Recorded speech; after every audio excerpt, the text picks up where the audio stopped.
Silakan siapa Waalaikumsalam. lagi itu? Saya, Pak. Iya. Yang udah selesai boleh live ya. Ya silakan. Iya, bentar, Pak. Oke.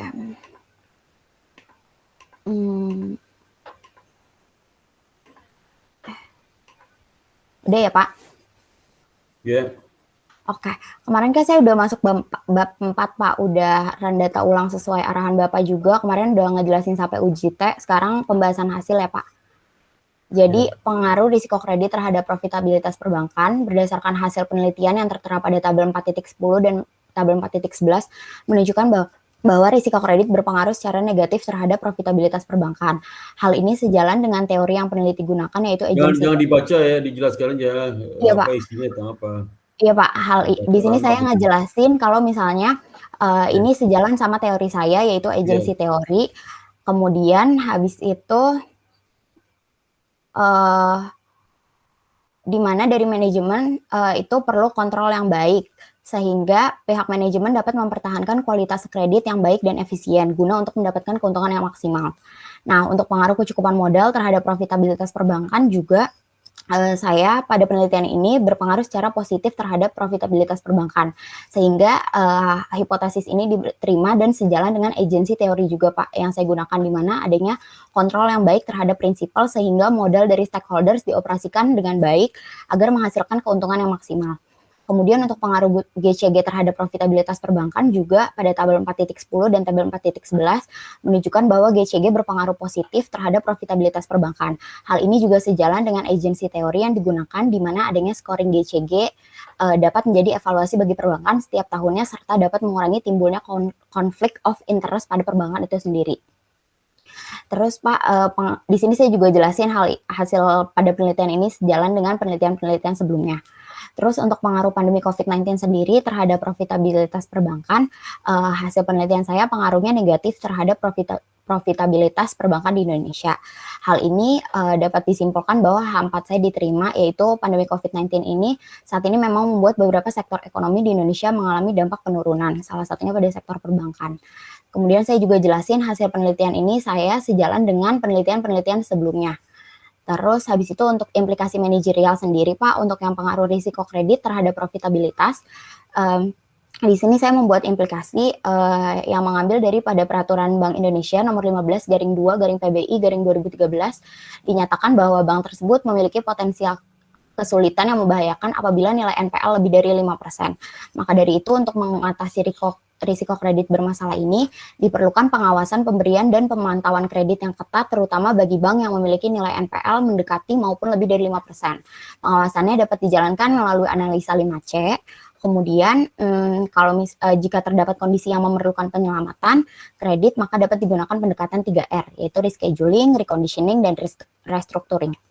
Terus untuk implikasi manajerial pengaruh kecukupan modal terhadap profitabilitas perbankan sendiri, otoritas juga sudah menetapkan bahwa idealnya sebuah bank harus memiliki KPMM minimal sebesar 8%. Dari hal ini maka diharapkan setiap bank harus menjaga permodalannya, karena jika ada modal yang cukup dapat membantu bank menghindari risiko yang terjadi, khususnya melindungi bank dari adanya risiko kebangkrutan. Untuk pengaruh implikasi manajerial, pengaruh GCG terhadap profitabilitas perbankan sendiri, semakin baik kinerja GCG, maka tingkat kepercayaan atau trust dari nasabah maupun investor menunjukkan respon yang positif. Maka dari itu GCG pada saat ini juga terus menjadi perhatian perbankan. Perusahaan dari perbankan sendiri diharapkan lebih dikembangkan lagi terkait GCG-nya, terutama pada prinsip-prinsip GCG seperti transparansi, accountability, responsibility, independensi, dan fairness. Kemudian implikasi manajerial pengaruh pandemi COVID-19 terhadap profitabilitas perbankan, di mana hasil penelitian saya berpengaruh negatif. Maka dari itu perbankan pada saat ini dapat terus bertahan dengan memanfaatkan kemajuan teknologi saat ini, misalnya dengan penggunaan digital banking yang dapat membuat proses pergerakan dunia perbankan terus berjalan. Selain itu dengan memanfaatkan beberapa kebijakan yang sudah dibuat oleh pemerintah. Nah, untuk bab 5-nya masuk ke kesimpulan dan saran, di mana kesimpulan dari penelitian ini, pertama, variabel risiko kredit memiliki hasil negatif dan signifikan terhadap profitabilitas perbankan pada sebelum dan masa pandemi COVID-19.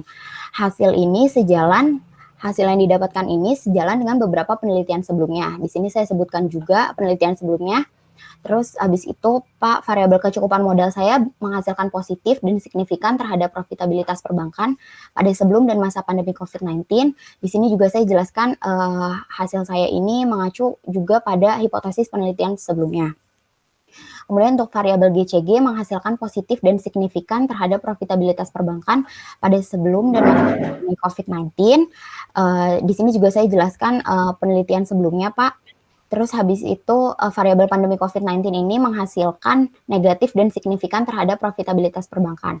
Hasil yang saya dapatkan ini sejalan dengan beberapa penelitian sebelumnya, yaitu Effendi dan Haryani di tahun 2020. Terus untuk keterbatasannya Pak, penelitian ini hanya mengambil sampel dari perbankan yang terdaftar di Bursa Efek Indonesia saja. Yang kedua, periode yang digunakan dalam penelitian ini hanya mencakup waktu 5 tahun. Yang ketiga, penelitian ini hanya menggunakan 4 variabel independen, yaitu risiko kredit, kecukupan modal, GCG, dan pandemi COVID-19. Sarannya mengacu pada keterbatasannya Pak. Yang pertama, penelitian selanjutnya diharapkan untuk menambahkan sampel dari berbagai negara, salah satunya negara ASEAN mungkin yang terdaftar di ASEAN. Terus habis itu yang kedua, peneliti selanjutnya diharapkan dapat melakukan update pada tahun yang digunakan. Yang ketiga, penelitian selanjutnya diharapkan menambah variabel independen yang diteliti seperti risiko pembiayaan, risiko likuiditas, dan lainnya. Terus ini udah masuk ke daftar pustaka, saya sudah menggunakan Mendeley, sudah masukkan 2 jurnal Pasparta juga yang terbaru tahun 2020. Oke Mbak, itu kesimpulannya jangan panjang ya. Oh iya Pak, berarti saya persingkat lagi ya. Singkat aja sesuai jawaban permasalahan penelitian aja. Oh iya Pak, oke, baik Pak. Apa sinyal positif udah cukup itu aja ya. Oh iya Pak, Itu aja ya. oke. Nanti kalau sudah perbaiki nanti daftar sidang aja ya. Oh ya udah, berarti Ya, oke Pak. Oke. Siap, makasih banyak Pak Sparta. Ya, sama-sama. Berikut siapa lagi? Ayo. Saya Pak, Siti Walda. Silakan. Bentar ya Pak, saya. Ya. Bapak saya izin live ya Pak. Ya, silakan. Assalamualaikum, sehat selalu Pak Sparta semua. Salam. Iya Pak, kemarin kan modal regresi pertama udah, lalu yang modal regresi keduanya, ini statistik deskriptif modal regresi keduanya. Lalu Pak, tapi pas saya modal regresi kedua itu, dia nggak mau saya uji FEM Pak. Pas saya uji FEM, dia keluar tulisan near singular matrix. Oh, mungkin uji FEM itu kamu nggak pakai, kalau kedua itu kan pakai uji itu kan, uji Hosman kan? Iya Pak, jadi saya langsung kalau uji Hosman itu pakai itu pilihan di persamaan degree itu, pilih yang biasa. Mana coba buka program EVS-nya, coba buka di sini. Nih Pak. Nah, itu. Ini mana persamaan kedua itu yang nggak bisa uji fix mana? Apa? Jadi saya langsung ke uji CEM sama REM Pak, karena FEM-nya nggak bisa kan. Coba Jadi saya uji FEM, coba FEM-nya coba saya lihat. Nih. Uji FEM di mana? Uji FEM-nya uji Hosman kan? Uji Hosman nih. Pilih yang non itu, terus non juga udah. Mana persamaannya? Iya, Pak. Nanti oke. Nih, Itu selalu uji Hausman. Uji Hausman-nya juga nggak mau. Coba lu. Itu bisa tuh. Jadi saya nih ya Pak, ini kan uji ini non. Oke. Itu uji terus Hosman. Uji Hausman bukannya ini Pak. Saya pencet ini lagi. Baru ini Hausman. Kalau yang tadi cuma CEM Pak. CEM ini. CEM itu apa? CEM. Common Effect Model. Common Effect Model itu menguji fix effect model. Uji itu. Uji yang pertama. Iya Pak, CEM itu buat uji COW sama uji LM. Cuma kan kalau uji COW itu CEM sama fix. Sedangkan fix kan nggak bisa ya Pak. Jadi saya cuma langsung ke uji LM, karena uji LM CEM sama REM. COW-nya coba tunjukin uji COW-nya. Jangan CEM aja kamu uji COW, coba itu. Uji COW-nya mana? Coba simulasikan di situ, simulasi di situ. Uji cow-nya nggak bisa, Pak.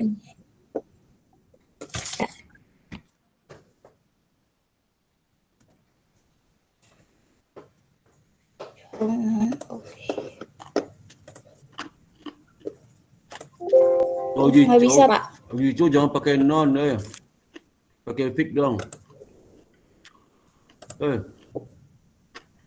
Pakai fix. Iya, Pak. Coba itu yang statementnya. Terus apa nama option pilih? Fix.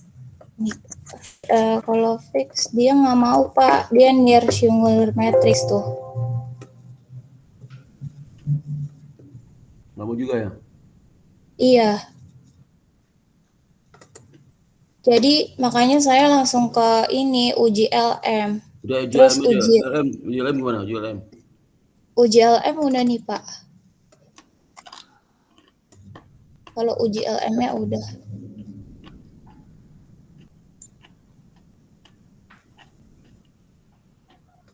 Berarti kamu jawab aja ujian ya?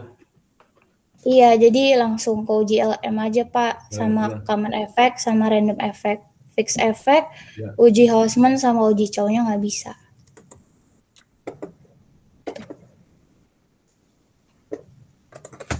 Jadi ini langsung saya ke uji LM di model regresi kedua. Itu dia pakai random effect karena di bawah 0,05. Terus uji normalitas model regresi keduanya yang di outlier ada satu perusahaan, nilainya jadi 0,365 di atas 0,05. HO ditolak. Lalu uji multicol-nya tidak ada yang lebih dari 0,9. Tidak terdapat uji multikolinearitas. Lalu uji heteronya juga lolos uji hetero karena tidak ada uji hetero lolos. Lalu uji autokorelasinya nilai DW-nya 2,6 pas 9133. Saya belum ganti.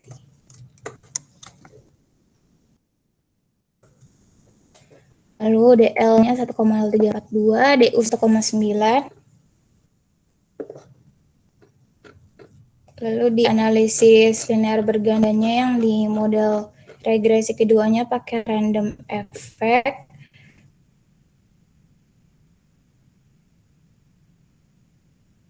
Ada kepemilikan institusional yang berpengaruh positif, sisanya tidak berpengaruh.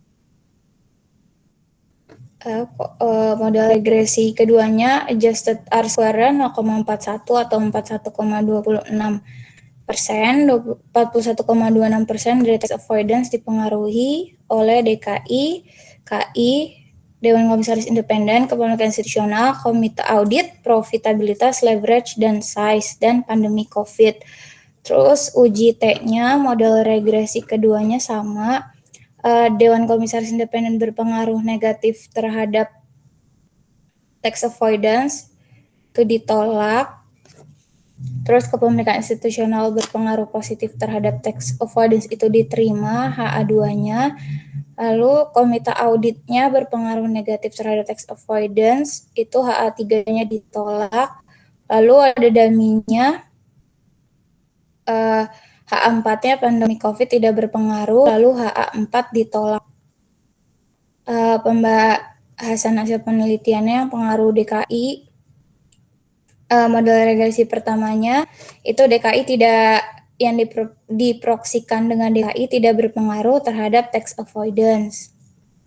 Lalu model regresi keduanya sama, Dewan Komisaris Independen yang diproksikan dengan DKI tidak berpengaruh terhadap tax avoidance. Lalu kepemilikan institusionalnya, model regresi pertamanya kepemilikan institusional diproksikan dengan KI berpengaruh terhadap tax avoidance. Model keduanya kepemilikan institusional diproksikan dengan KI berpengaruh terhadap tax avoidance. Pengaruh komite audit pada model regresi pertama tidak berpengaruh terhadap tax avoidance. Model regresi keduanya juga komite audit tidak berpengaruh terhadap tax avoidance. Lalu pandemi juga juga tidak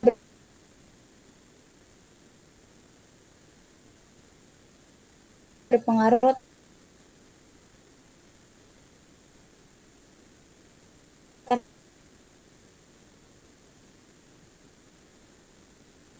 terhadap tax avoidance. Oh, tapi implikasi manajerialnya saya belum,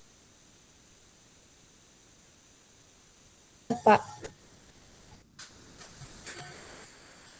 Udah, Pak. Tinggal implikasi manajerialnya aja. Ya? Daftar pustakanya juga udah saya masuk. Sudah berjalan dilengkapi ya? Iya, iya Pak. Lengkapi nanti. Iya Pak. Minggu ini kamu udah sidang aja.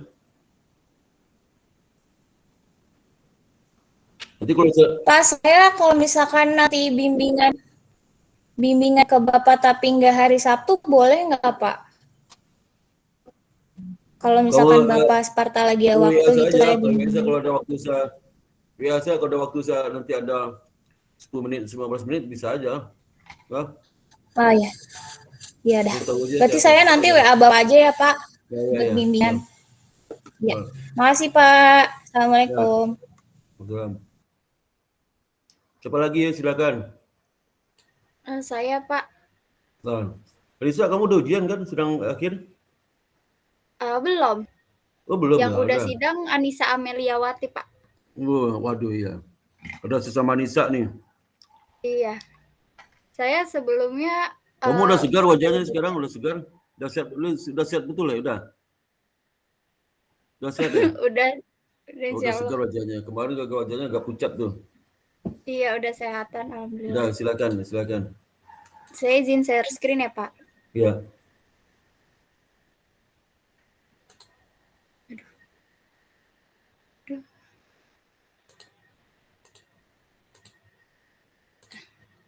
Saya sebelumnya udah sampai uji T ya, Pak, kemarin. Sekarang pembahasan hasil penelitian, Pak.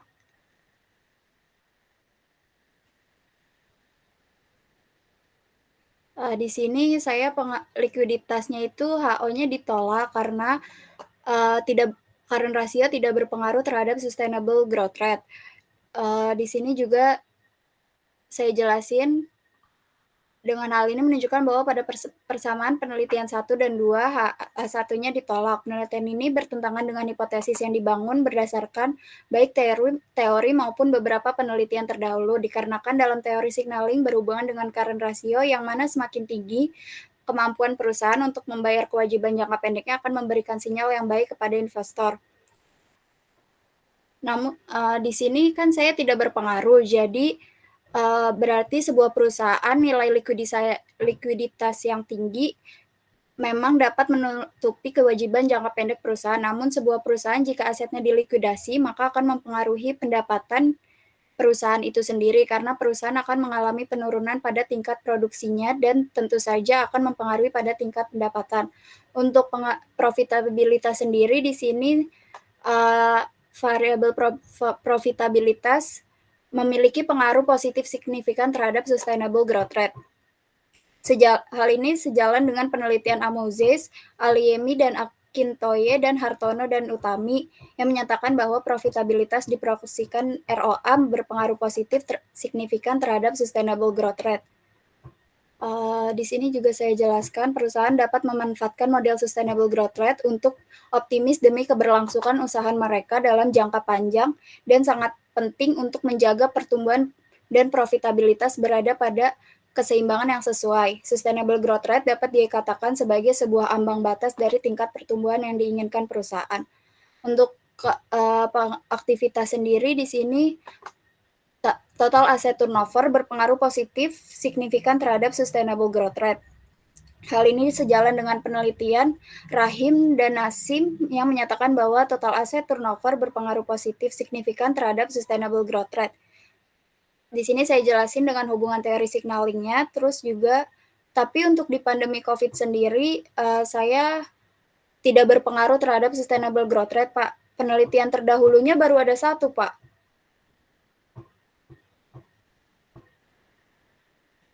Gimana ya, Pak? Saya di sini penelitiannya baru ada 1 untuk pandemi COVID terhadap sustainable growth rate. Loh, itu di penelitian kan itu pandemi COVID itu nggak usah Nggak usah apa, itu kan bukan variabel waktu sebenarnya. Oh ya. Variabel waktu bukan COVID-nya. Jadi nggak ada satu juga apa-apa lah, ya. Oh iya. Ya. Iya. Udah. Berarti Kalau udah iya. sampai di mana? Udah. Udah, Pak. Ini Udah informasi pusakanya udah manajerial. dilengkapi, udah pusakanya udah. Udah. Udah daftar sidang aja ya. Iya, Pak. Ya udah. Udah sih, Pak. Ini udah Ya sampai udah, saran sidang juga. aja, biar cepat dulu lulusnya. Iya, Lagi Pak. berikutnya, tutup nih, tutup. Iya, makasih ya, Pak. Ya, Pak, saya mau, selamat Pak. ya. Ya, silakan. Makasih, Pak. Saya izin live ya, Pak. Selamat sore, Pak. Ya, selamat sore. Ya, makasih ya Disa ya. Iya, Pak. Makasih, Sehat Pak. selalu ya, jaga kesehatan nanti supaya bisa sidang skripsi ya. Iya, Pak. Jaga Sehat juga ya, Pak. Semoga sehat Ya. selalu ya, Pak. Ya, sama-sama. Assalamualaikum. Waalaikumsalam warahmatullahi wabarakatuh. Berikutnya siapa lagi? Saya, Pak. Ya, silakan.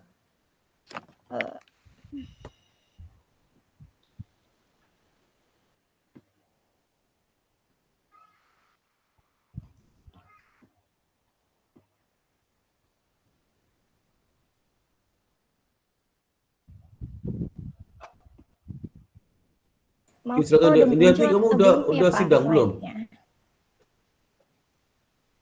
Apanya muncul? Belum, Kamu udah Pak. muncul ke wajahmu udah kelihatan tuh. Hah?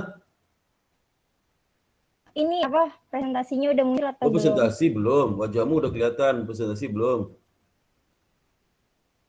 Oh, iya, dah. Ini lagi loading ya, Pak.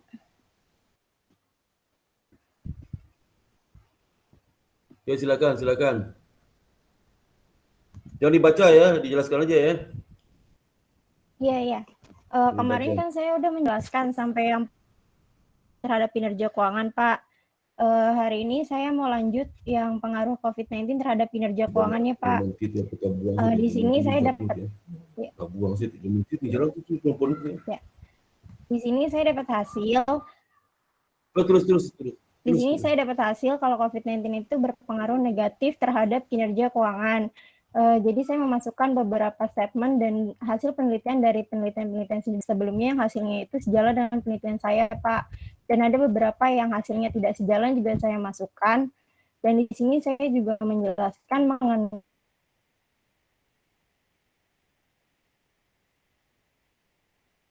mengenai keterkaitan hasil penelitian saya dengan teori yang saya gunakan berdasarkan kutipan dari jurnal. Kemudian saya juga menjelaskan mengenai pengaruh variabel kontrol terhadap kinerja keuangan, ada pengaruh ukuran perusahaan terhadap kinerja keuangan. Di sini saya menjelaskan mengenai hasil yang saya peroleh dari regresi 1 sampai regresi 2. Ini menunjukkan bahwa saya berpengaruh positif signifikan terhadap kinerja keuangan. Dan saya memasukkan jurnal yang hasil penelitiannya ini sejalan dengan penelitian saya, Pak.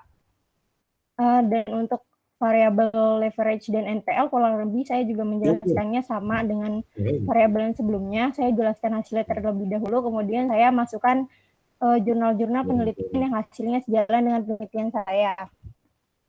Dan kemudian untuk implikasi manajerial, yang pertama ini terkait dengan green accounting. Dalam penelitian ini saya memperoleh hasil bahwa green accounting ini berpengaruh positif signifikan terhadap kinerja keuangan. Jadi saya menjelaskan bahwa green accounting ini penting untuk diterapkan sebagai evaluasi perusahaan dalam bidang kontribusi perusahaan terhadap lingkungan untuk terus lebih baik di periode selanjutnya. Dan untuk COVID-19, saya memperoleh hasil bahwa COVID-19 ini berpengaruh negatif signifikan terhadap kinerja keuangan. Dan di sini saya menjelaskan beberapa hal yang perlu dilakukan oleh regulator dan para pelaku usaha untuk mendorong pertumbuhan ekonomi dalam rangka mengurangi dampak COVID-19 terhadap kinerja keuangan. Dan untuk ukuran perusahaan, firm size, di sini hasilnya itu positif signifikan terhadap kinerja keuangan. Semakin besar aset bank, maka sumber daya yang dapat digunakan untuk menghasilkan profit semakin besar. Sehingga apabila bank dapat memperdayakan asetnya dengan optimal, maka profitabilitas bank akan bertambah. Dan untuk leverage, di sini leverage ini berpengaruh negatif signifikan terhadap pandemi COVID-19, yang artinya manajer perusahaan perlu memperhatikan proporsi penggunaan hutang dalam perusahaan. Karena penggunaan hutang akan menimbulkan beban bunga jika tidak dikelola dengan baik, maka penggunaan hutang akan menurunkan profitabilitas dan memperbesar risiko kebangkrutan bagi perusahaan. Dan untuk NPL, di sini NPL ini berpengaruh secara negatif signifikan terhadap kinerja keuangan Bank Umum di Indonesia. Dan di sini saya menjelaskan beberapa langkah untuk mengantisipasi untuk mengurangi NPL yang jujur.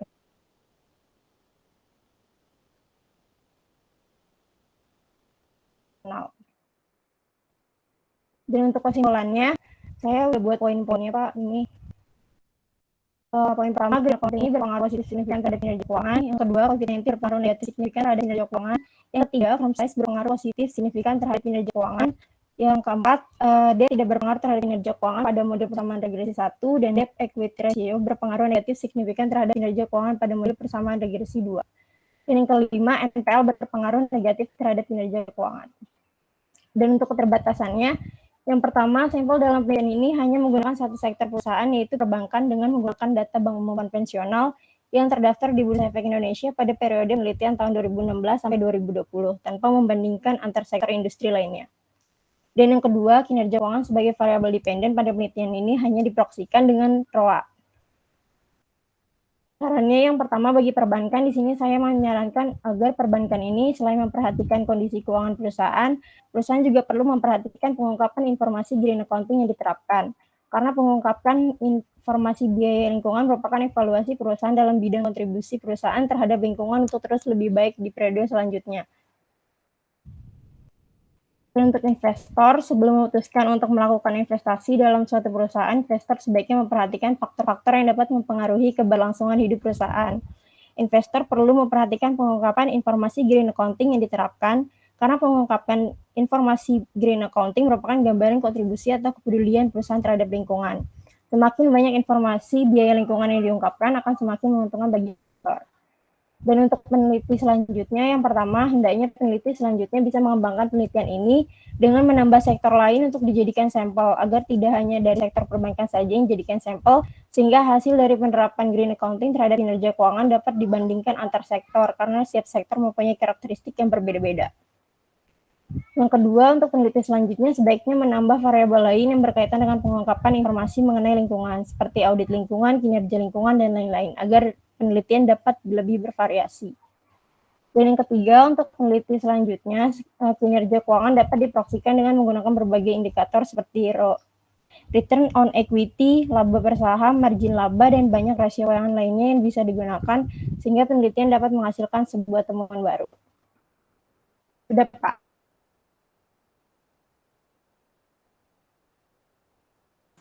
Udah, Indiati. Udah, kamu daftar sidang aja ya? Daftar pustakanya juga daftar udah sidang disusun, ya? Pak. Halo? Iya, udah. Ya, udah. Pak. Jadi daftar sidang aja, daftar sidang sama Mbak Evita. Udah daftar sidang, Pak. udah? Ya, Pak. Iya, Pak. Daftar sidang aja ya, udah. Makasih ya, Pak. Oke, makasih Mbak. Ya, sama. Siapa lagi? Ayo. Pak. Belum, Pak. Niatnya kalau hari ini DC baru saya daftar. Ya, kamu itu email saya dulu dong, email saya. Kalau sudah sidang kamu isi form-form apa? Jadi email saya. Berikutnya apa lagi? Pak, bisa ya nggak Pak? Boleh nggak? Ya. Saya Pak. Ya, silakan. Di Tasa. Incarin ya Pak. Tunggu dulu, Tasa dia tadi itu. Cepat Tasa. Pak, lama ya. Pak, saya cuma mau ngeliatin yang sudah saya ubah. Iya. Jadi ini sudah terlihat ya Pak? Lagi loading di Zoom aja, di Zoom aja. Oke. Udah kelihatan. Udah. Sorry. Ya Pak. Jadi yang pertama kan Bapak, saya sudah memasukkan untuk penelitian terdahulunya dari Bapak yang tahun 2013, kebetulan hampir sama juga dari yang saya buat sekarang. Pengaruh dari ini, EPS, ROE terhadap harga saham juga, jadi saya masukin yang ini tahun 2013. Terus selanjutnya yang saya lakukan adalah ini Pak, identifikasi masalahnya. Kan tadinya ada 3, pertama makroekonomi, kedua industri, yang ketiga itu kan dari sektor perusahaan. Terus kan minta keselarasan biar jadi pakai predictive value. Jadi dilakukan penelitian lagi Penelitian pertama itu hasil daripada makroekonomi, indeks Dow Jones, pertumbuhan PDB sama BI rate itu diambil predictive value-nya, terus dilanjutkan kepada perusahaan. Udah itu aja sih. Jadi industrinya itu udah termasuk di dalam yang perusahaan. Oke. Gitu. Terus selanjutnya adalah di bab 4 ya Pak. Sebentar.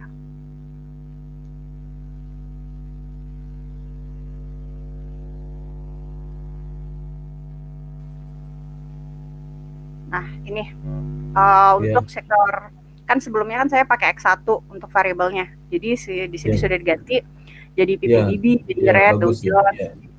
Terus dalam sektor perusahaan juga udah langsung namanya, jadi ROE, EPS, PBV, terus ditambahin untuk predictive value untuk dari hasil di makroekonomi. Dan ada kesinambungan antar makroekonomi sama perusahaan. Terus ini sama, teknik pengambilan sampelnya jadi berbeda. Yang tadinya ada industri jadi langsung perusahaan, karena perusahaan industrinya itu masuk ke dalam penelitian perusahaan. Terus ini nggak ada perubahan, langsung ke hasil. Nah ini hasilnya, nilainya udah dimasukin juga yang betanya untuk makroekonomi. Jadi ada dua pengujian pertama tentang makroekonomi, kedua yang perusahaan. Terus udah sih Pak, itu doang. Oh itu, sorry Pak, sebentar Pak. Implikasi manajerial tadinya belum, karena saya langsung masukin ke kesimpulan dan saran. Nah ini implikasi manajerial itu bisa tuh, implikasi manajerial itu bisa. Iya, ini udah saya pisahin Pak. Udah. Implikasi manajerial ya. Terus di daftar pustakanya juga udah ada. Daftar pustaka satu spasi ya? Iya, ini juga udah pakai apa? Medley. Satu spasi. Oh, satu spasi.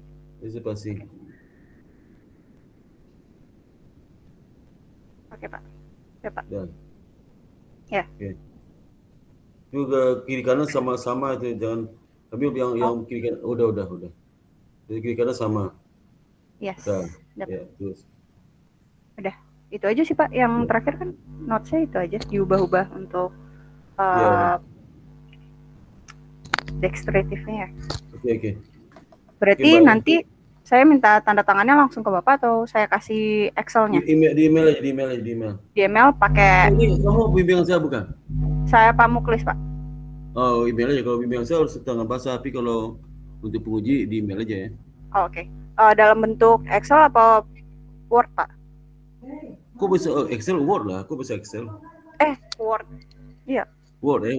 Word atau PDF maksudnya Pak? Word semua, jangan PDF, Word semua.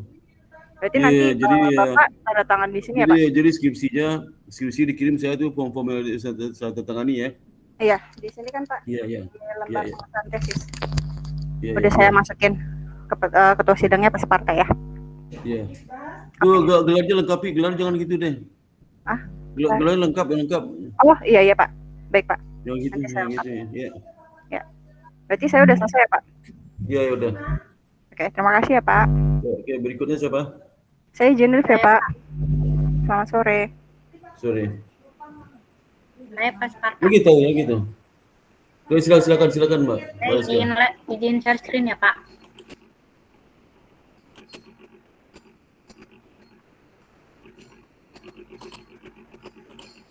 Sudah ada belum Pak? Maaf Pak, sudah terlihat belum Pak? Oh, di zoom, digedein. Udah. Jadi untuk sampel pada penelitian regresi 1 itu ada 137 sampel Pak. Saya udah outlier 18 sampel. Terus untuk kriteria 2 terdapat 182 sampel Pak. Dan di sini ada analisis statistik deskriptif. Yang untuk persamaan penelitian regresi 1 sudah saya jelaskan juga. Di sini ada persamaan regresi 2, sudah saya jelaskan juga Pak.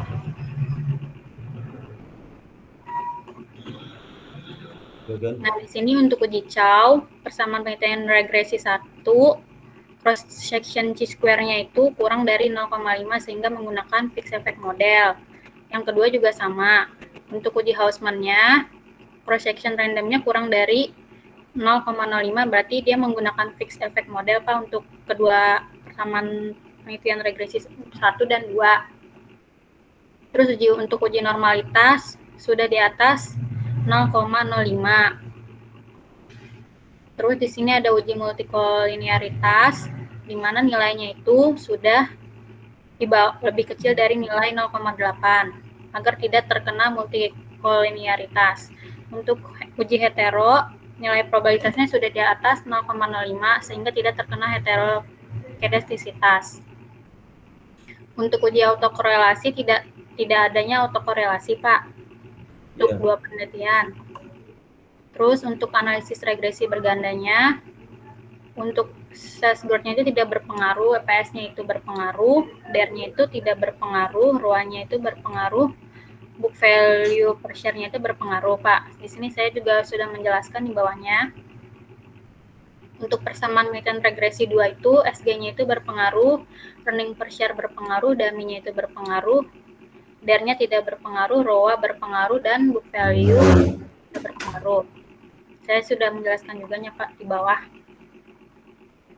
Terus untuk uji koefisien determinasi itu, persamaan regresi 1 dapat dilihat bahwa adjusted R-square-nya itu 0,97 atau 97%, yang dimana hal tersebut mendekati angka 1 Pak. Hingga demikian dapat digunakan untuk memprediksi variabel independen. Sedangkan untuk uji koefisien regresi 2, adjusted R-square-nya itu sebesar 0,98 atau 98%, yang dimana nilai tersebut mendekati 1. Terus untuk uji T-nya, berdasarkan 4.15 menunjukkan nilai probabilitas sales growth sebesar 0,18 lebih besar dari taraf signifikan sebesar 0,05 dan nilai koefisien regresi minus 0,10 yang menunjukkan arah negatif. Hal ini menunjukkan bahwa sales growth tidak berpengaruh terhadap harga saham sehingga hipotesis yang diajukan penulis dinyatakan ditolak. Untuk kedua, earning per share terhadap harga saham, yaitu hal ini menunjukkan bahwa earning per share berpengaruh positif signifikan terhadap harga saham sehingga hipotesis yang diajukan penulis dinyatakan diterima. Di sini untuk penjelasan yang rasio variabel kontrol sama. Nah, di sini untuk uji T yang persamaan penelitian regresi 2, hal ini menunjukkan bahwa sales growth berpengaruh positif signifikan terhadap harga saham sehingga hipotesis yang diajukan penulis dinyatakan diterima. Untuk earning per share terhadap harga saham, hal ini menunjukkan bahwa earning per share berpengaruh negatif signifikan terhadap harga saham sehingga hipotesis yang diajukan penulis dinyatakan ditolak. Untuk pandemi COVID terhadap harga saham itu, hal ini menunjukkan bahwa pandemi COVID-19 berpengaruh negatif signifikan terhadap harga saham sehingga hipotesis yang diajukan penulis dinyatakan diterima. Terus di sini ada pembahasan penelitian regresi 1 Pak, untuk pengaruh sales growth terhadap harga saham. Sales growth tidak berpengaruh terhadap saham, yaitu dengan turunnya pertumbuhan penjualan maka harga saham akan menurun.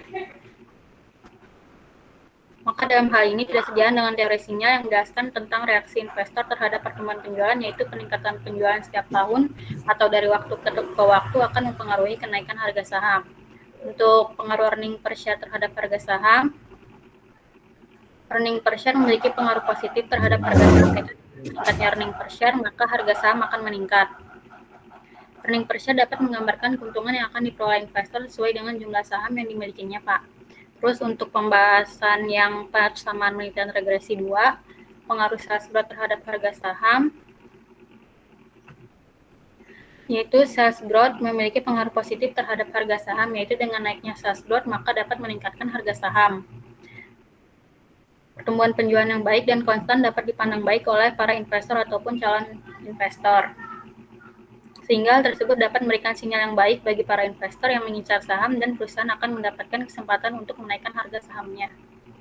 Terus di sini ada pengaruh earning per share terhadap harga saham. Earning per share memiliki pengaruh negatif terhadap terhadap harga saham, yaitu jika earning per share menurun, maka harga saham akan meningkat. Hal ini disebabkan oleh kekuatan perusahaan dalam meyakinkan investor untuk berinvestasi dengan melakukan suatu ekspansi. Terus di sini ada pengaruh pandemi COVID-19 terhadap harga saham. Pandemi COVID-19 memiliki pengaruh terhadap harga saham, yaitu dengan adanya pandemi COVID-19, maka dapat menurunkan harga saham. Hal ini dapat dilihat ketika pertama kali diumumkannya kasus positif COVID-19 di Indonesia. Hal ini dapat ditunjukkan melalui laba yang dihasilkan oleh perusahaan yang mengalami penurunan, sehingga membuat harga saham mengalami penurunan. Di sini ada implikasi manajerial untuk pengaruh sales growth terhadap harga saham. Dalam hal ini, investor akan mendapatkan sinyal baik dan banyak investor yang akan mengincar saham tersebut, sehingga hal ini menyebabkan perusahaan memiliki kesempatan untuk menaikkan harga sahamnya. Untuk yang kedua, ada pengaruh earning per share terhadap harga saham. Hal ini menandakan naiknya earning per share dapat meningkatkan harga saham perusahaan di masa yang akan datang. Apabila earning per share memiliki nilai yang besar, maka permintaan terhadap saham perusahaan akan bertambah dan hal tersebut dapat meningkatkan harga saham di pasar modal. Terus untuk yang ketiga, ada pengaruh pandemi COVID-19 terhadap harga saham. Hal ini menunjukkan bahwa pandemi COVID-19 menimbulkan dampak yang sangat besar terhadap harga saham pada perusahaan manufaktur sektor consumer goods industry. Nah, dengan masuknya pandemi COVID-19 ke Indonesia awal tahun 2020, maka menyebabkan laba yang dihasilkan oleh perusahaan mengalami penurunan, sehingga hal ini pun membuat investor pesimis untuk menanamkan modalnya pada perusahaan, dan hal tersebut berdampak menurunkan harga saham suatu perusahaan. Nah, di sini ada bab 5, kesimpulan, keterbatasan, sama sarannya, Pak. Kesimpulannya itu, penelitian ini bertujuan untuk mengetahui dan menganalisis pengaruh sales growth dan earning per share terhadap harga saham pada perusahaan manufaktur sektor consumer goods industry. Penelitian ini menggunakan 2 persamaan regresi, yaitu persamaan regresi 1 untuk mengetahui sales growth dan earning per share dalam kurun waktu 2016 sampai 2020. Yang kedua itu untuk mengetahui pengaruh sales growth, earning per share, dan pandemi COVID terhadap harga saham dalam kurun waktu 2019 hingga 2020. Hasil untuk persamaan penelitian regresi 1 itu adalah yang pertama, sales growth tidak berpengaruh terhadap harga saham. Yang kedua, earning per share berpengaruh positif signifikan terhadap harga saham. Untuk persamaan penelitian regresi 2, yang pertama itu sales growth tidak berpengaruh terhadap harga saham. Kedua, earning per share berpengaruh positif signifikan terhadap harga saham. Yang terakhir, yang ketiga, pandemi COVID-19 berpengaruh terhadap harga saham. Di sini ada keterbatasan penelitian. Jadi berdasarkan hasil penelitian yang telah dilakukan, penelitian ini masih mempunyai keterbatasan, yaitu sebagai berikut. Yang pertama, penelitian ini dalam mempengaruhi harga saham hanya menggunakan variabel sales growth, earning per share, dan pandemi COVID-19. Yang kedua, objek penelitian yang digunakan pada penelitian ini hanya menggunakan perusahaan manufaktur sektor consumer goods industry yang terdaftar di Bursa Efek Indonesia. Yang ketiga, di sini ada saran. Berdasarkan keterbatasan penelitian yang telah dijabarkan, maka saran yang dapat diberikan yaitu sebagai berikut. Bagi penelitian selanjutnya disarankan untuk menggunakan variabel lain yang dapat mempengaruhi harga saham pada suatu perusahaan. Yang kedua, bagi penelitian selanjutnya disarankan untuk melakukan penelitian pada perusahaan lain di luar perusahaan manufaktur sektor consumer goods industry. Sini ada daftar pustakanya, Pak. Oke, lengkap semua ya? Ya, saya udah masukin jurnal Bapak juga udah ada, Pak. Oke.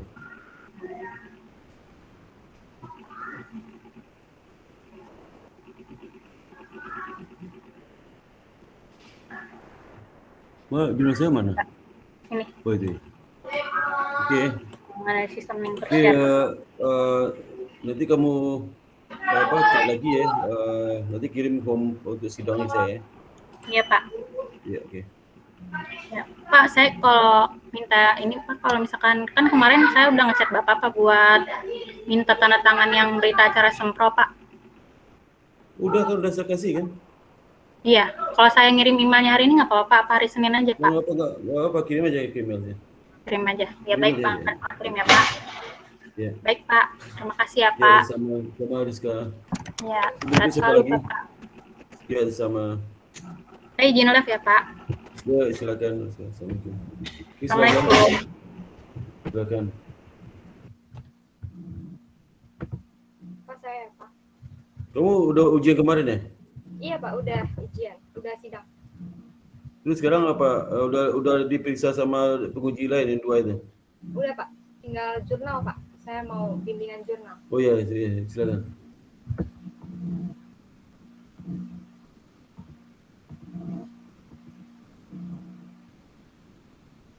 Pak Sparta udah masuk. Udah. Iya Pak, jadi ini jurnalnya. Tujuan itu ya, terus. Ini ada abstrak, bahasa Indonesia dan bahasa Inggris. Terus keywordnya cuma 5 Pak, 5 ini. Learning management, text planning, leverage, profitabilitas, sama pandemi COVID-19. Lalu ini latar belakangnya, pendahuluan. Lalu ada landasan teorinya dan pengembangan hipotesis. Ini kerangka pemikirannya. Yeah. Ini pengembangan hipotesisnya. Lalu ada metodologi penelitiannya, ada objek, desain, metode pengambilan sampel, lalu ini operational variabelnya, saya pakai table. Yeah. Lalu ini teknik menganalisis datanya, ada 2 model. Yeah. Ini udah mulai ke pembahasan penelitian, statistik deskriptif. Ini. Lalu uji asumsi klasiknya saya menggunakan table Pak, untuk normalitas, multicall, autocall, sama heteros. Yeah. Lalu ini uji F, uji R. Lalu ini analisis regresi data panelnya bersama uji T-nya, saya sudah jelaskan untuk model regresi 1 ini model regresi 2. Lalu analisis hasil penelitiannya saya sudah jelaskan. Iya. Lalu ini penutupnya Pak, kesimpulan penelitian, keterbatasan penelitian, sama saran penelitian Pak. Dan ini daftar pustakanya. Oke, udah pas ya. Udah, oke. Ya. Ya Pak.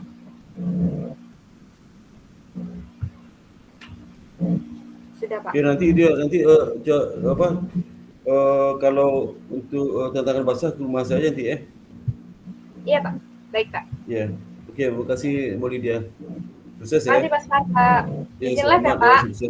Ya, silakan. Terima kasih Pak. Ya, sama. Ya, berikutnya siapa lagi? Ya boleh Pak, saya ya Pak. Ya. Mutiara, kamu nonaktif ya, Mutiara? Iya Pak, tadi saya udah koordinasi dengan Pak Untung dan Pak Buka videonya buka. Udah saya nggak bisa ya. Ya video saya belum lupa wajah kamu, sudah lupa dengan wajahnya kayak apa sih? Sebentar Pak, ini gimana nyalinnya? Allow audio. Kok nggak bisa ya? Permission.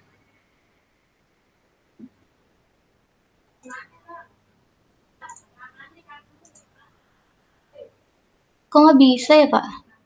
Bentar Pak. Aktifkan chatteran. Tadi bisa. Tadi bisa Pak di awal Pak. Sebentar. Coba cek lagi.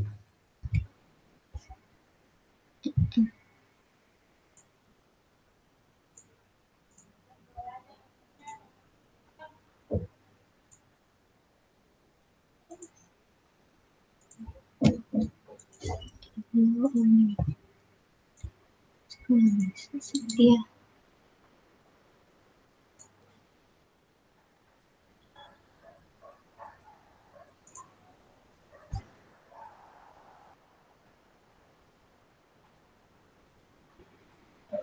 Videonya saya pakai handphone kali apa ya? Ya, oke, handphonenya. Oke.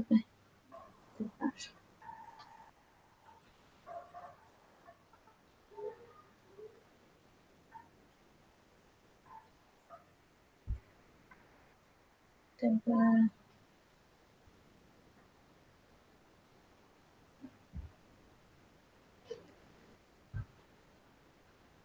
Sembilan 3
Strip building.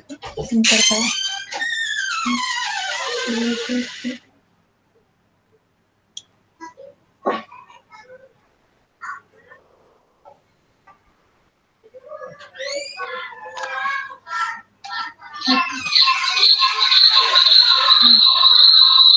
Dikecilin suaranya, suara itu dikecilin deh, suara P dikecilin ya.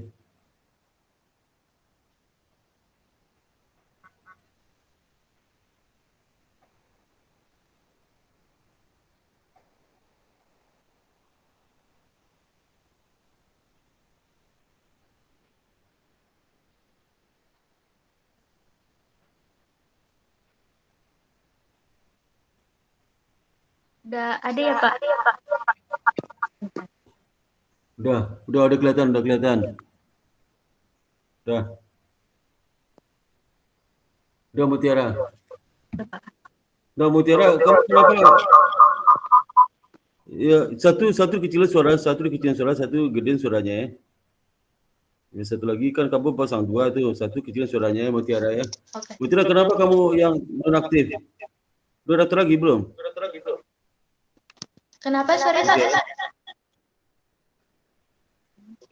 Satu lagi kamu kecilin suaranya, jangan satu suaranya dimatikan aja suaranya.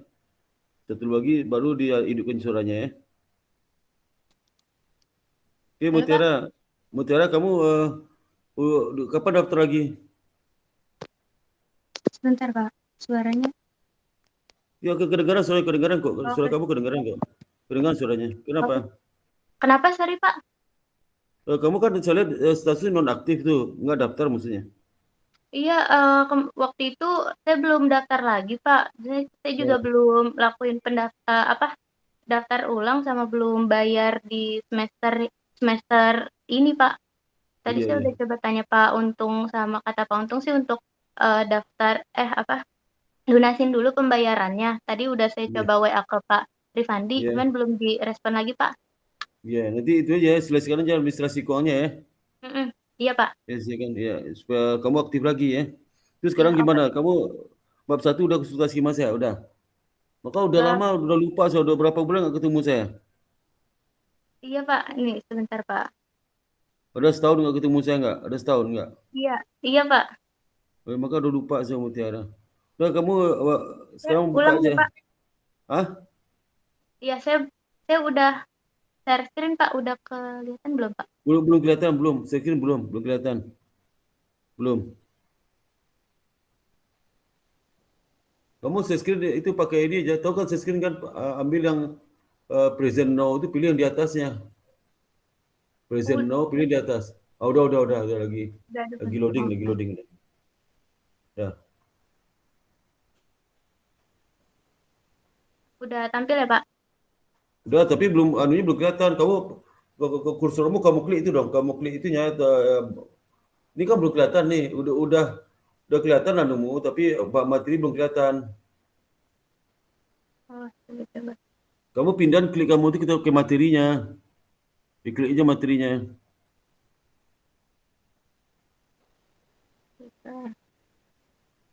Seluruh layar. Kamu pilih present ini ya, now, Pak? present now. Ini ya, Pak? Udah kelihatan, ya udah. Udah di zoom dikit ya. Udah silakan. Ya, jadi kemarin saya ngambil judul skripsinya itu adalah analisis pengaruh selisih kurs, pendapatan bunga dan penyaluran kredit terhadap laba operasional pada subsektor perbankan konvensional, Pak.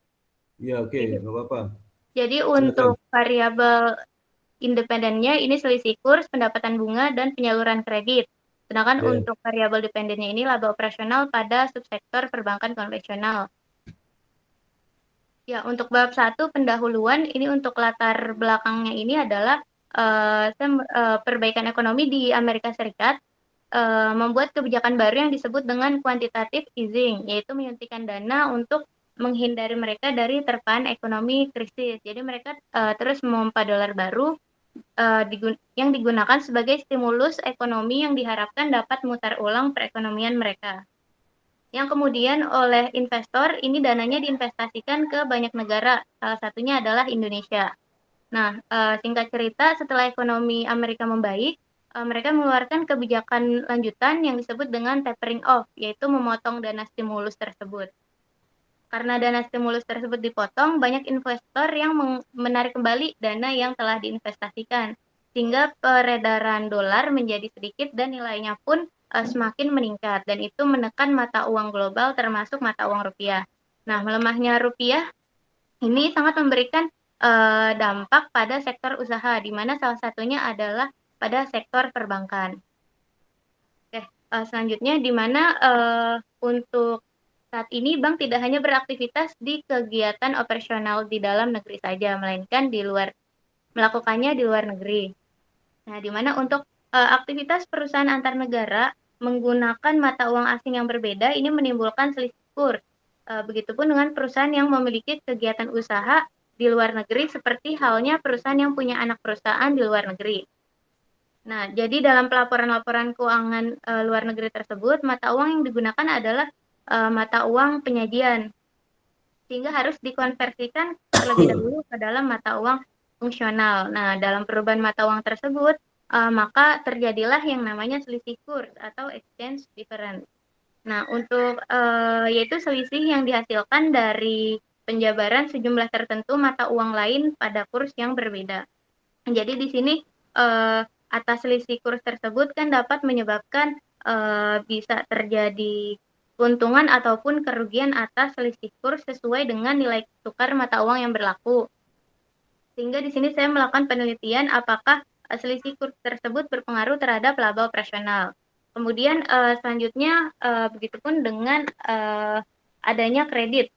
Penyaluran kredit yang diberikan dan pelayanan bank yang maksimal, seharusnya maka suatu bank akan mendapatkan persentase keuntungan yang besar dalam memperoleh laba.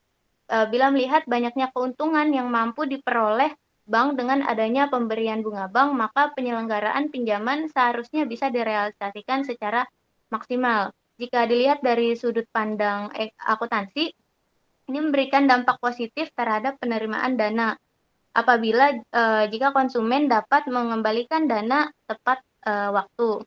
Namun kenyataannya konsumen banyak yang melakukan pelanggaran atau tidak tepat waktu dalam mengembalikan dana yang dipinjam, sehingga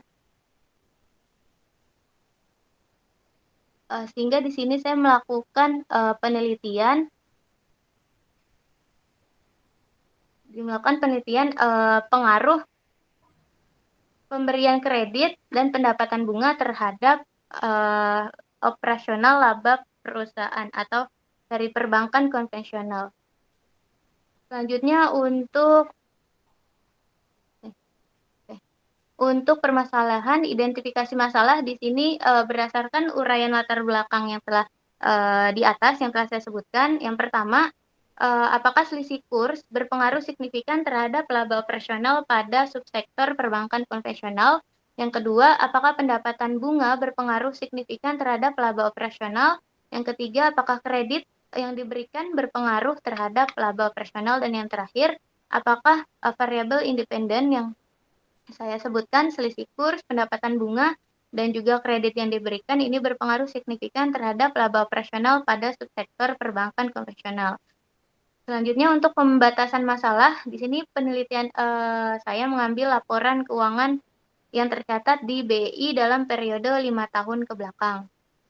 Adapun pembatasan masalah dari penelitian ini yaitu saya hanya mengambil data laporan keuangan perbankan konvensional, Pak.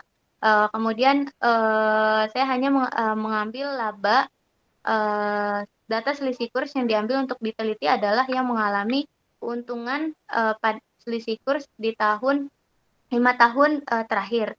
Kemudian untuk perumusan masalahnya, penelitian ini dimaksud untuk mengetahui apakah selisih kurs pendapatan bunga dan kredit yang diberikan berpengaruh terhadap laba operasional pada subsektor perbankan konvensional. Untuk tujuan penelitiannya di sini ada 4, yaitu yang pertama untuk menganalisis pengaruh selisih kurs terhadap laba operasional, yang kedua untuk menganalisis pengaruh pendapatan bunga terhadap laba operasional, yang ketiga menganalisis pengaruh kredit yang diberikan terhadap laba operasional, dan yang terakhir adalah untuk menganalisis pengaruh selisih kurs, pendapatan bunga, dan kredit yang diberikan terhadap laba operasional pada subsektor perbankan konvensional. Kemudian untuk manfaat penelitian ini, yang pertama adalah memberikan bukti empiris mengenai pengaruh selisih kurs, pendapatan bunga, dan kredit yang diberikan terhadap laba operasional perbankan konvensional. Kemudian yang kedua, hasil penelitian ini bisa memberikan saran bagi perusahaan dalam hal ini adalah perbankan untuk menyusun kebijakan yang lebih efektif guna meningkatkan kualitas laporan laba rugi yang jelas dan andal untuk digunakan oleh pihak regulator. Dan yang terakhir bisa dijadikan sebagai referensi untuk penelitian yang akan datang. Seperti itu, Pak. Saya baru bab 1, bab 2-nya saya masih nyari literatur. Oke, di teruskan jurnal. ya. Oke, teruskan aja ya. Oke, Pak. Iya. Oke, Pak. Makasih banyak, Pak. Ada pertanyaan nggak kamu ke saya? Ada pertanyaan? Saya mau tanya ini sih, Pak. Untuk kira-kira untuk literatur review itu yang diperluin berapa banyak sih, Pak, untuk jurnal atau referensi yang lain, Pak? Literatur review-nya. Pertanyaan itu jangan diajukan ke saya, diajukannya aja kamu bisa nggak dengan referensi cuma satu aja bisa kajian teori. Kajian teori itu harus banyak sumber kan? Ya, masa 1, 2, 5, 3 masa bisa sih? Ya, itu aja pertanyaan saya. Oke. Ya. Oke, Pak. Kalau kayak gitu, Pak. Ini berarti saya lanjut ke bab selanjutnya ya, Pak ya? Iya. Ya, silakan berikutnya. Makasih banyak ya, Pak. Ya, sama-sama Mutiara. Tiap minggu temu saya ya, tiap minggu ya. Iya, Pak. Oke, Pak. Iya. Tiap minggu depan sama ya, Pak, berarti, Pak? Iya, sama jam 2, Sabtu jam 2. Oke, Pak. Baik, Pak. Makasih Ya. banyak, Pak. Saya izin lift ya, Pak. Ya, Mutiara. Makasih, Pak. Assalamualaikum. Waalaikumsalam warahmatullahi wabarakatuh. Oke, berikut siapa? Saya, Pak. Silakan. Bisa kamu bimbingmu siapa? Bu Nova, Pak. Bu Nova. Kamu udah sidang skripsi udah? Sudah, tanggal 19. 19 kemarin ya? Iya. 19 apa? Sidang skripsi, sidang sempro? Sidang skripsi. Tanggal 19 Agustus. Dia? Agustus. Udah ya? Udah. Lupa saya. Ya. Iya. Izin sunscreen, Pak. Iya, silakan. Yang saya suruh apa aja? Ini, Pak. Apa yang suruh ubah? Sebentar.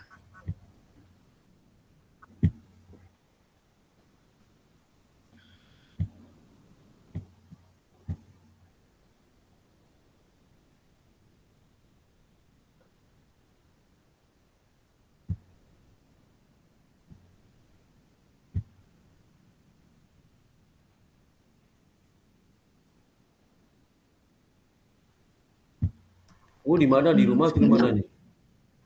Di rumah, Pak. Di rumah. Sehat-sehat, keluarga sehat ya? Alhamdulillah. Iya, alhamdulillah. Jaga kesehatan ya. Iya.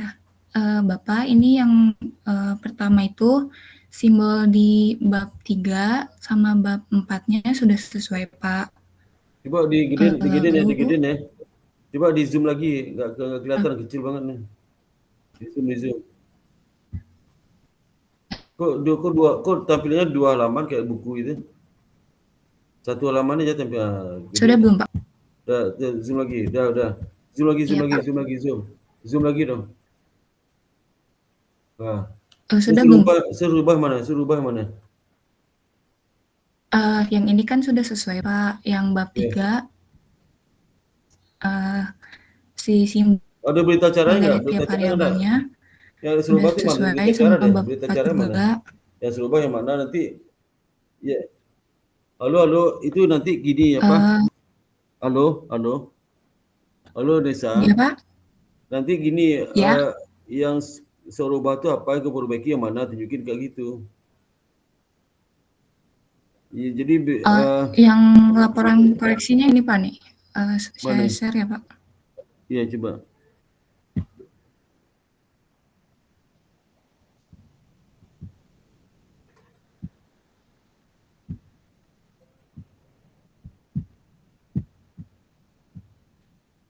Yang ini, Pak. Belum kelihatan. Ini. Ya.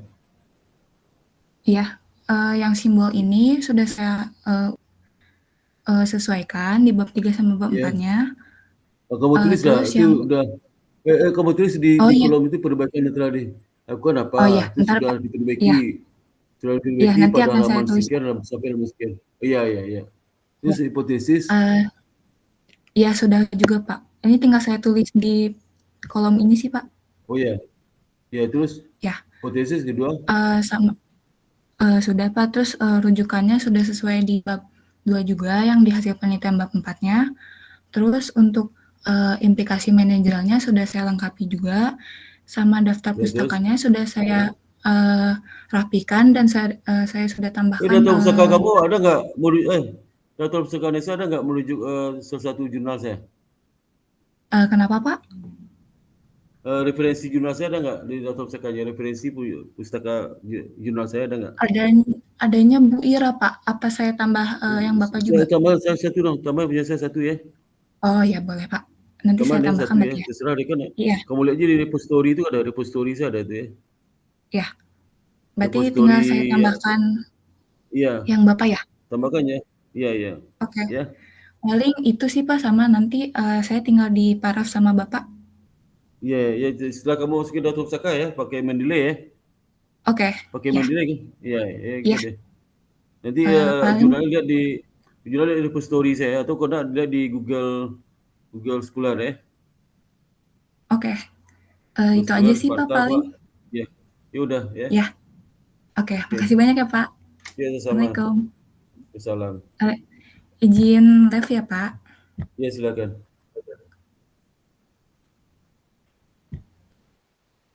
Oke, berikutnya silakan. Siapa lagi? Saya, Pak. Ya, silakan. Buka videonya, buka. Bentar, Pak. Ya, silakan. Izin share screen ya, Pak. Ya, silakan.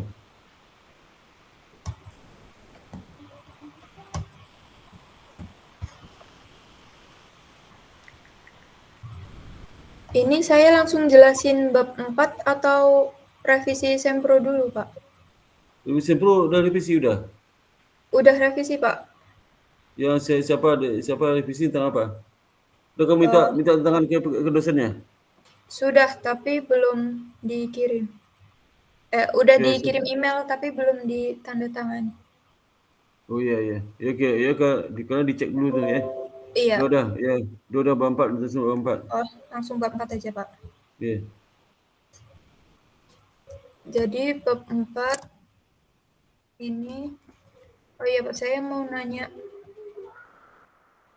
dari 30 sampel perusahaan, jadi 20 perusahaan yang artinya jadi 100 sampel tapi kena outlier. Di awal aja. Udah di awal aja, Pak. Ya. Jangan loncat. Nah, ini. Penelitian ini mengambil populasi dari perusahaan manufaktur yang terdaftar di Bursa Efek Indonesia sektor. Tolong cepat ya, jangan dibaca ya, waktunya mau maghrib nih. Iya, Pak. Sektor konsumsi untuk waktu pengamatannya 5 tahun dari tahun 2015 sampai 2019. Berjumlah 20 perusahaan menggunakan metode purposive method sampling.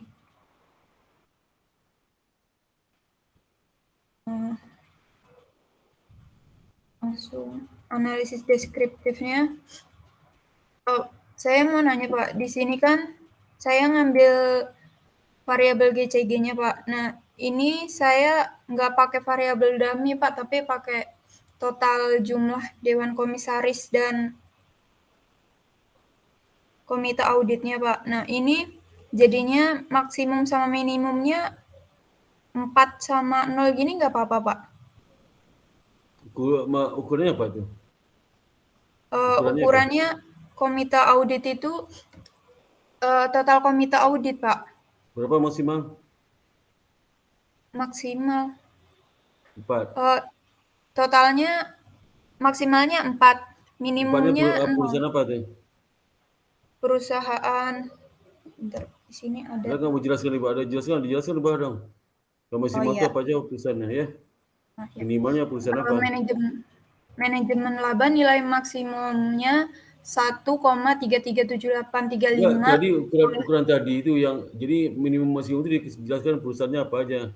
Iya Pak, dari awal Pak. Yeah. Dari manajemen laba.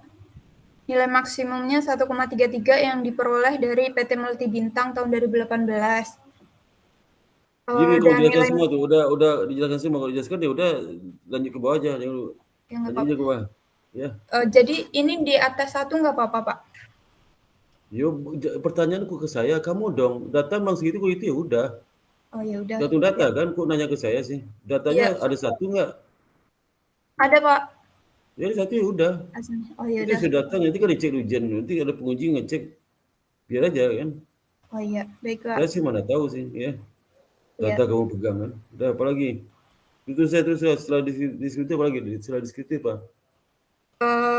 Uji Chow. Uji Chow coba. Jangan dibaca ya, jelaskan waktu udah ini nih, saya udah capek juga dari tadi jam 2. Ya, baik Pak. Dari jam 1 tadi itu. Iya.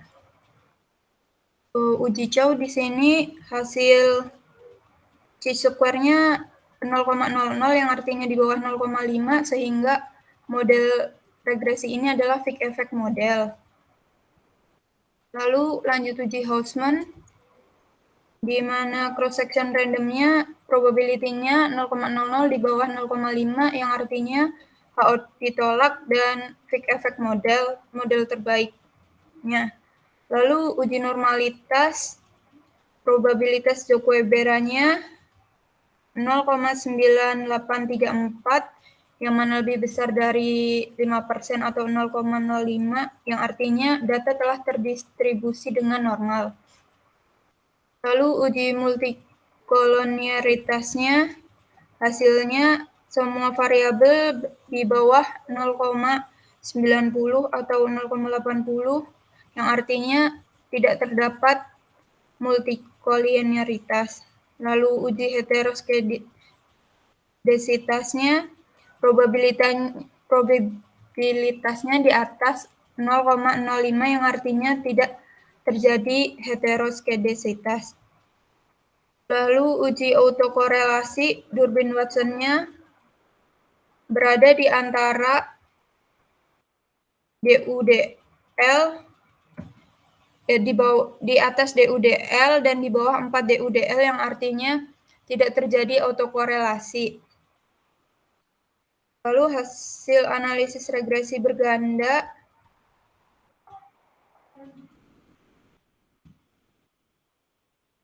di atas merupakan diinterpretasikan bahwa variabel kepemilikan institusional, kepemilikan manajerial, komite audit, komisaris independen, dewan komisaris, probabilitas, dan reflect, dan firm size bernilai 0, maka nilai konstanta manajemen labanya 1,256.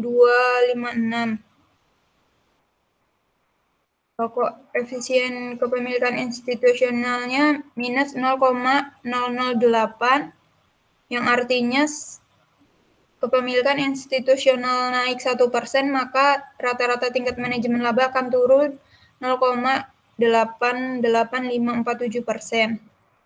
Koefisien kepemilikan manajerial 0,169, yang artinya ketika tingkat kepemilikan manajerial naik 1%, maka rata-rata tingkat manajemen laba akan naik 16,96%. Koefisien komite audit adalah minus 0,031726, yang artinya ketika tingkat komite audit naik 1%, maka rata-rata tingkat manajemen laba akan turun 3,172%.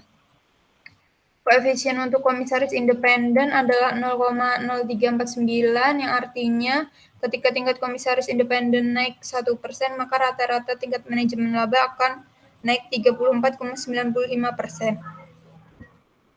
Koefisien dewan komisaris adalah minus 0,095718, yang artinya tingkat dewan komisaris naik 1%, maka rata-rata tingkat manajemen laba akan turun 9,57%. Koefisien profitabilitas atau ROA adalah 1,336296, yang artinya ketika tingkat profitabilitas naik 1%, maka tingkat rata-rata manajemen laba akan naik 1,336%. Koefisien untuk leverage adalah 0,116027, yang artinya tingkat leverage naik 1%, maka tingkat manajemen laba akan naik 11,6%. Koefisien firm size adalah minus 0,0247, yang artinya firm size naik 1%, maka tingkat manajemen laba akan naik 24,71%. Uji koefisien determinasi R2 di sini adjusted R square-nya 0,847428, yang artinya 84,74%. Hal ini berarti manajemen laba dipengaruhi oleh variabel kepemilikan institusional, kepemilikan manajerial, komite audit, komisaris independen, dewan komisaris, profitabilitas, leverage, dan firm size. Sedangkan sisanya 15,26% dipengaruhi oleh variabel lain yang tidak diteliti dalam penelitian ini. Uji statistik T di sini probabilitas institusional di atas 0,05, yang artinya tidak berpengaruh. Kepemilikan manajerial di atas 0,05, yang artinya tidak berpengaruh. Komite audit probabilitasnya 0,5031, yang artinya tidak berpengaruh. Komisaris independen probabilitasnya 0,0225, yang artinya berpengaruh positif karena tes statistik dan koefisiennya positif. Dewan komisaris probabilitasnya 0,024, yang artinya berpengaruh negatif karena koefisien dan tes statistiknya bernilai negatif. ROA probabilitasnya 0,00, yang artinya berpengaruh positif dan koefisiennya bernilai positif. DAR di atas 0,05 yaitu 0,2045, yang artinya tidak berpengaruh. Firm size di mana probabilitasnya 0,3729, yang artinya di atas 0,05, yang artinya tidak berpengaruh.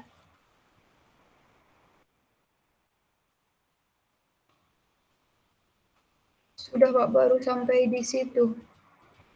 Belum menjelaskan implikasi manajerialnya, belum selesai.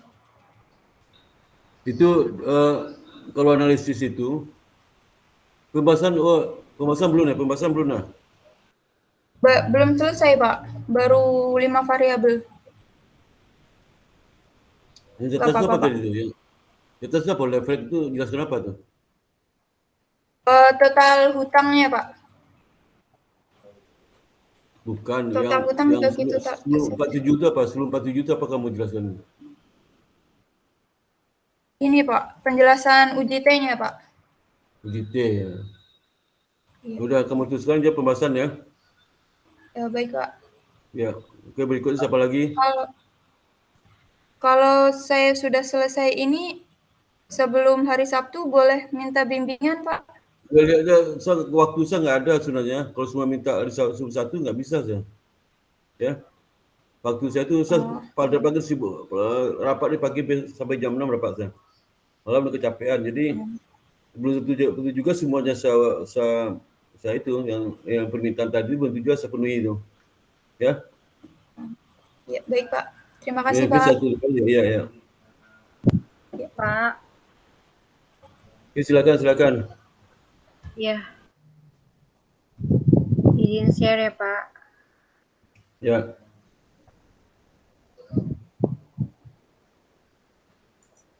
Sudah selesai, silakan live ya. Si Ajib nih silakannya. Saya mau lihat Pak. Biar dapat referensi juga. Kalau saya salah. Assalamualaikum Pak Sparta. Buka videonya. Belum bicara buka videonya. Ya, maaf Pak.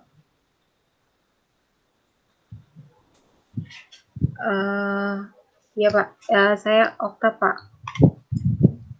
Saya dari yang awal sempro, setelah sempro itu belum bimbingan lagi sama Bapak. Ini baru mau bimbingan lagi. Ini mau langsung ke ini Pak, bacain revisinya.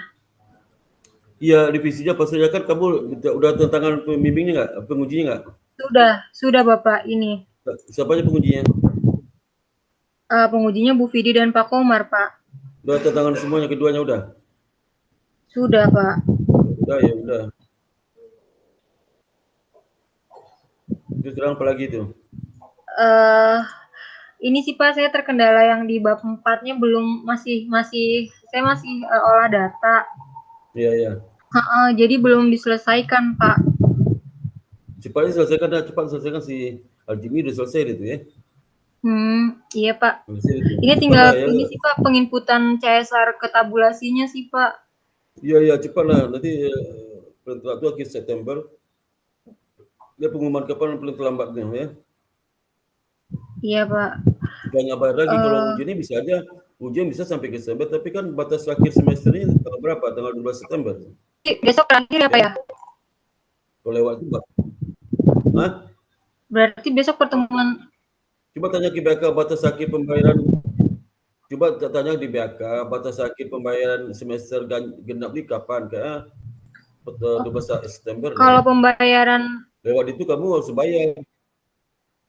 Kalau pembayaran SPP-nya saya udah lunas sih Pak. Apa semester depan udah lunas? Lunasi semester depan? Iya, tinggal ada pembayaran pas sidang sama nanti wisuda juga. Paling itu sih Pak yang belum.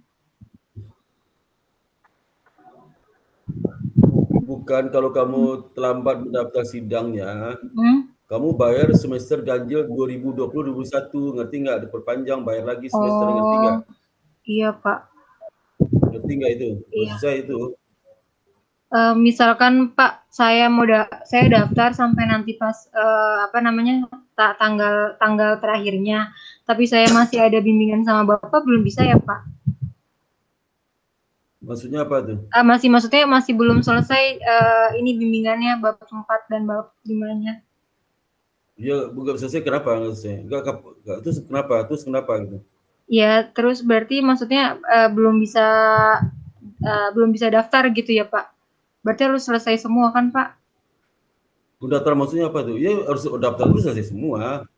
Satu sidang itu selesai semua, harus sudah saya setujui, kamu udah bersih, udah sampai daftar pustaka, baru daftar sidang, ya. Oh iya, Pak. Oke. Gitu.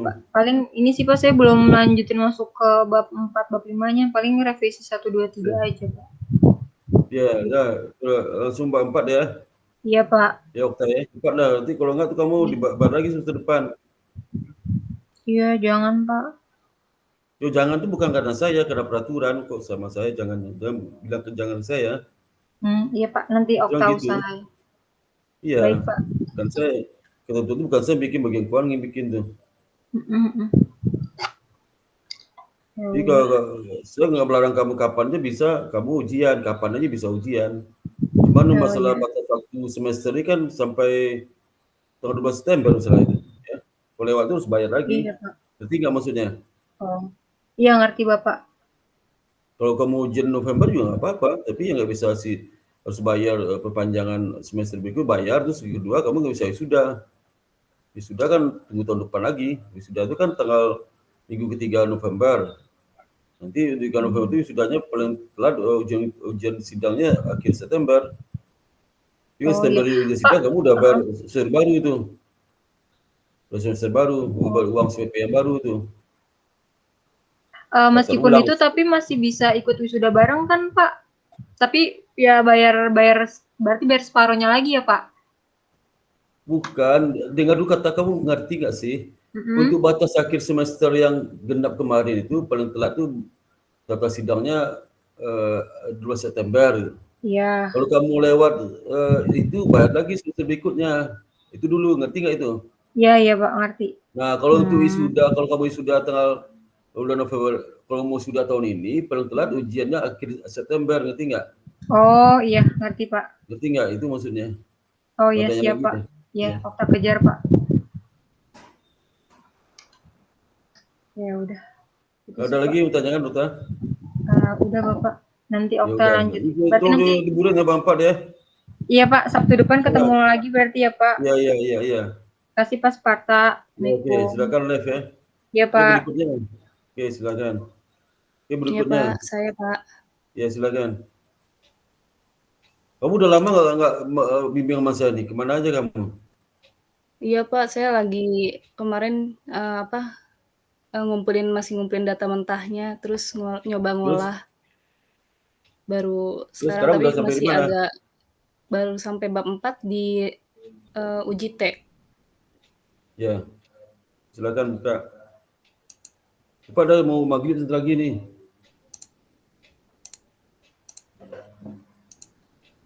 Saya udah capek nih. Ya Pak, ini langsung ke bab 4-nya, di hasil pembahasannya. Untuk objek penelitiannya itu saya dari tahun 2015 sampai 2020 itu di perusahaan manufaktur yang di zoom lagi Nadia, di zoom lagi Nadia. Kamu wajahnya terpotong tuh, lengkap tarik tuh. Itu ya, itu. Ini udah per zoom Pak.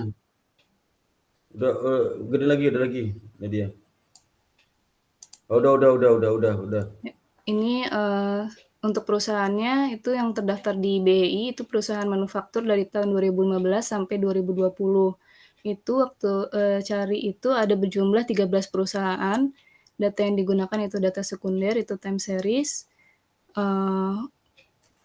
Untuk di mana itu ada profitabilitas, terus rasio yang digunakannya itu ada ROA, RTR, DER, dan sales growth atau SG. Ini lanjut ke statistik deskriptifnya. Untuk hasilnya itu profitabilitas untuk variabel ROA di 0,008067 itu diperoleh dari PT Indokorsa Tbk tahun 2017. Untuk nilai minimumnya itu sebesar minus 0,061035 diperoleh dari PT Goodyear Indonesia Tbk tahun 2020.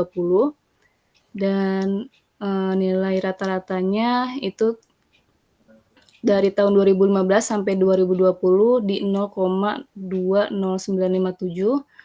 Artinya perusahaan manufaktur itu sedikit memperoleh profitabilitasnya dan nilai mediannya di median ROA itu di 0,014474 dan nilai standar deviasi ROA-nya 0,032453 di mana nilai min atau nilai rata-rata itu lebih kecil dibandingkan nilai standar deviasinya.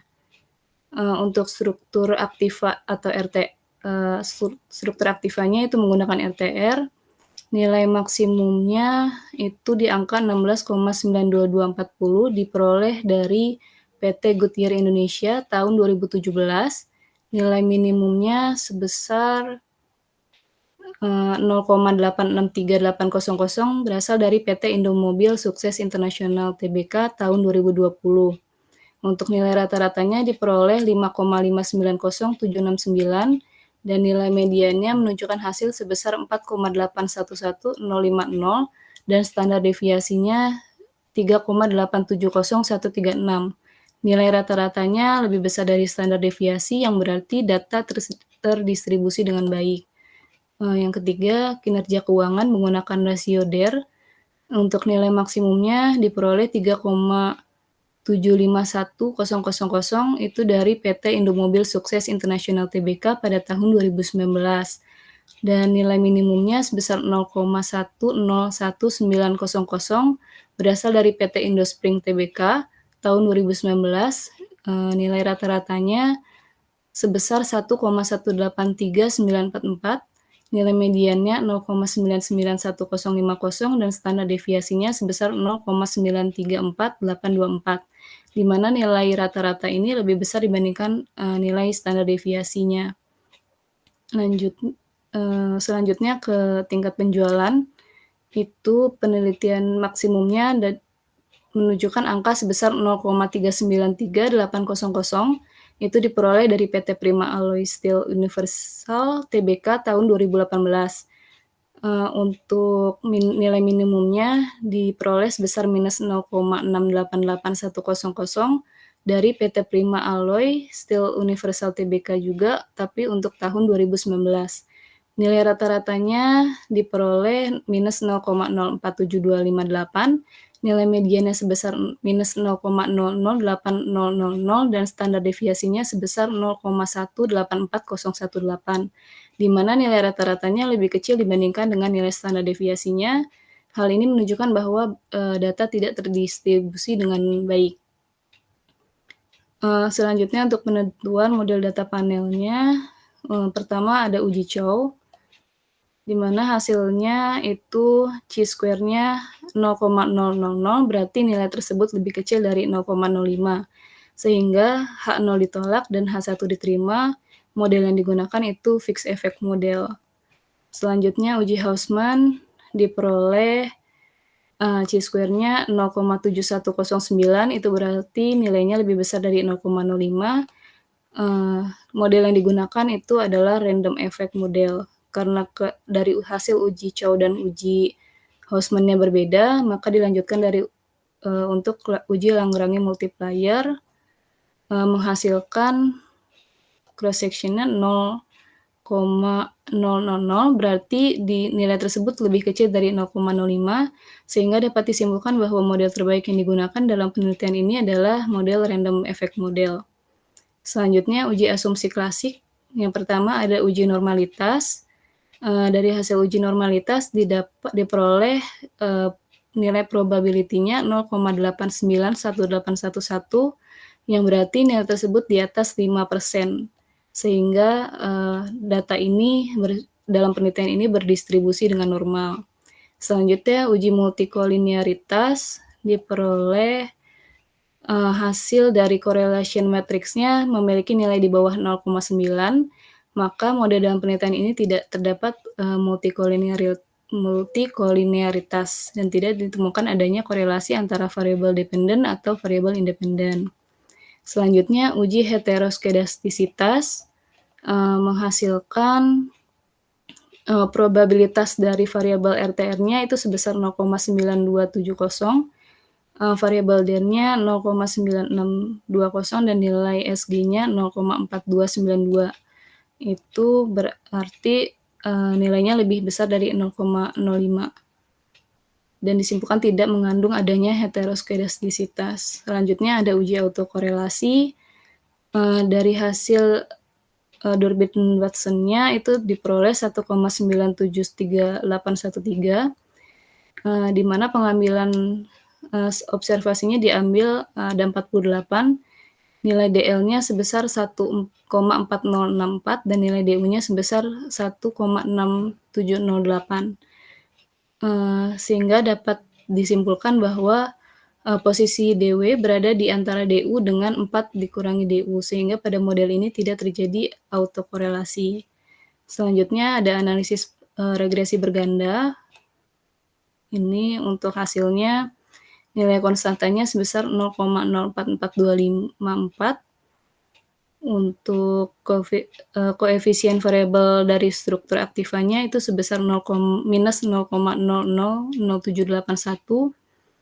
Untuk nilai DER-nya itu sebesar minus 0,013173 dan nilai SG-nya sebesar 0,070558. Selanjutnya, uji koefisien determinasi R ini diketahui nilai adjusted R square-nya sebesar 0,77974, yang artinya bahwa variabel struktur aktiva, kinerja keuangan, dan tingkat penjualan dipengaruhi oleh variabel profitabilitas, sedangkan untuk sisanya 22,03% itu dipengaruhi oleh variabel lain yang tidak diteliti dalam penelitian ini.